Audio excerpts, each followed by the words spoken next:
Hello guys, hello. This is for Libra.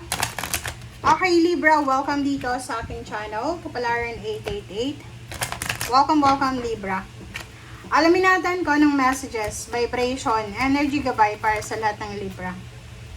Okay, first card natin, number 36, number 9. Distant horizon. So, nakikita ko sa'yo dito na you're planning. Kung nasa Pilipinas ka, gusto mong pumunta ng ibang bansa, or pwedeng gusto mong magbisita sa mga kamag-anak mo sa malayo, gusto mong magpakalayo-layo, parang ganon. Ayun, eto yung literal. Pwedeng makaresonate dito yung Scorpio. Kung may sign kayo na Scorpio, Libra, like for example, sun sign, parang sun sign, Libra, pero may Scorpio ka.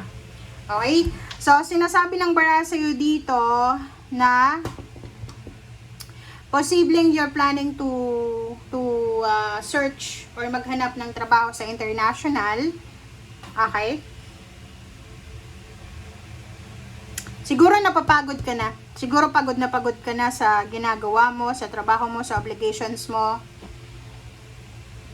Yung gabit araw, nagtatrabaho ka. So, sa nakikita ko sa'yo dito, siguro samang-sawa ka na. And you're planning to parang relocate. Gusto mong subukan yung pagtatrabaho sa ibang bansa, or gusto mong subukan na umalis. Parang yun ang nakikita ko.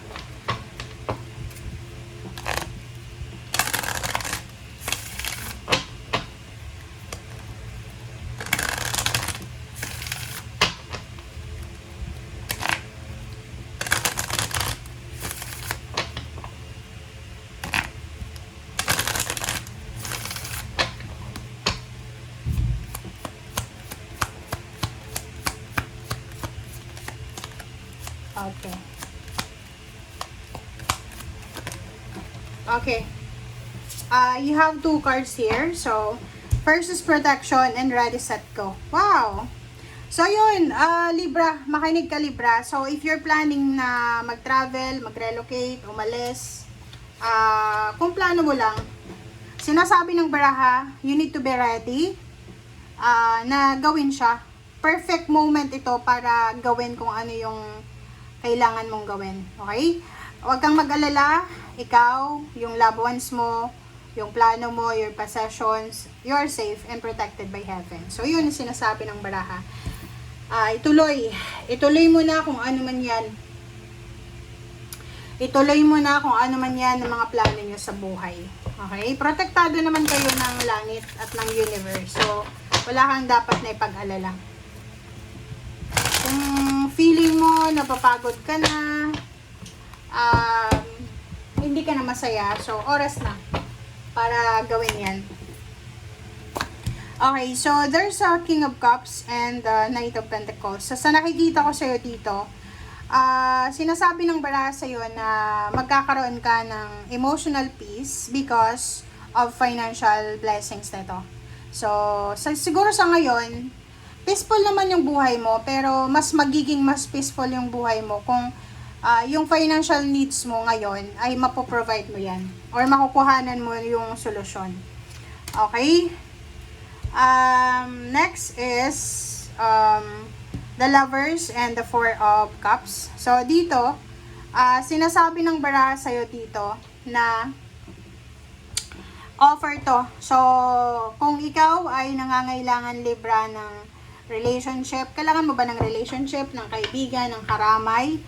There's some people here, marami sila, hindi lang iisa, maraming tao dyan na willing kang suportahan, willing kang bigyan ng suporta, ng tulong, or willing kang maging karelasyon nila.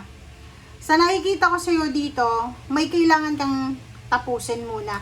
Okay? So, halimbawa, gusto mong pumunta ng ibang bansa para magtrabaho. Siguro may trabaho ka ngayon, pero pagod ka, or pwedeng nakakapagod yan.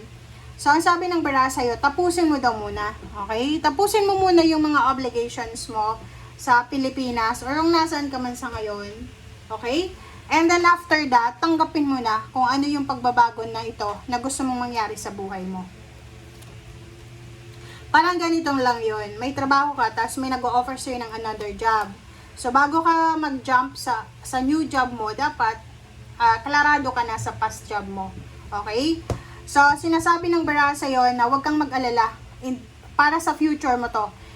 Regarding sa future mo, huwag kang mag-alala kasi isang napakabilis na protection, isang napakabilis na tulong, isang napakabilis na kakampi, isang napakabilis na suporta ang makakatulong sa'yo, Libra, para makaalis ka sa restrictions, para makabayad ka sa utang mo, para makalaya ka sa kung ano man na obligations mo, para matapos na lahat ng mga kompromiso mo.